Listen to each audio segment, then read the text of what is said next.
Regardez l'intérieur de ce Cupra Tavascan VZ, vraiment dans l'esprit de ce qu'on trouve chez Cupra, un intérieur soigné avec des matériaux bien choisis, bien finis et de qualité. Regardez, déjà au niveau de la planche de bord, on va voir beaucoup de plastique moussé qu'on retrouve également sur la console centrale avec cette couleur un petit peu bleu nuit qui lui va très bien je trouve.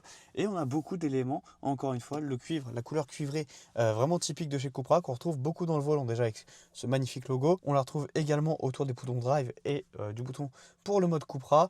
Un peu partout dans la planche de bord, même dans les portières, même les poignées de porte, des petites poignées de porte couleur cuivrée, donc je trouve ça très joli. On a ce gros élément ici, alors c'est des matériaux de qualité certes, mais on ne sait pas trop ce que ça fait là. On se dit, est-ce qu'on pourrait pas s'en passer pour pouvoir accéder plus facilement à des rangements ici? Mais au final, on se dit que ça sert un petit peu de prévention, puisque ici on a le chargeur induction et deux chargeurs USB-C, donc au moins on touche pas à son téléphone. Mais bon, c'est quand même un gros élément en plein milieu. On retrouve deux porte-gobelets ici avec encore une fois la couleur cuivrée, donc des très belles finitions. Et un gros rangement ici au niveau de l'accoudoir central. Au niveau des sièges, eh bien, on est super bien installé dans des très beaux sièges, encore une fois couleur bleu nuit, avec plein de petits éléments un petit peu triangulaires. Donc comme on retrouve à l'intérieur des portières, et il faut savoir aussi qu'ils s'allument pendant la nuit, donc ça donne vraiment une signature lumineuse et une ambiance à l'intérieur qui est vraiment très agréable. Donc je trouve qu'on est plutôt bien installé dans cette Cupra Tavascan VZ.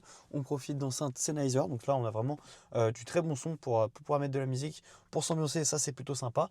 Au niveau de la luminosité, on profite d'un superbe toit panoramique, donc là on a beaucoup de luminosité, c'est bien puisque l'intérieur est quand même plutôt sombre, donc en fait ça équilibre un petit peu et ça devient très agréable. On a un écran d'infodivertissement de 15 pouces, et là moi j'aime beaucoup la technologie de Cupra à ce niveau-là, puisqu'on peut accéder à plein de réglages de la voiture. Et regardez, si on va dans les modes de conduite, on peut accéder à plein de modes de conduite différents, donc confort, performance, Cupra, et aussi le mode individual qui permet de choisir vraiment chaque paramètre de conduite à sa guise. Donc par exemple la transmission, on peut la mettre en mode confort ou performance, la direction confort, performance ou Cupra, le moteur, la climatisation, etc. Donc vraiment on peut rouler comme on a envie avec ce Tavascan VZ.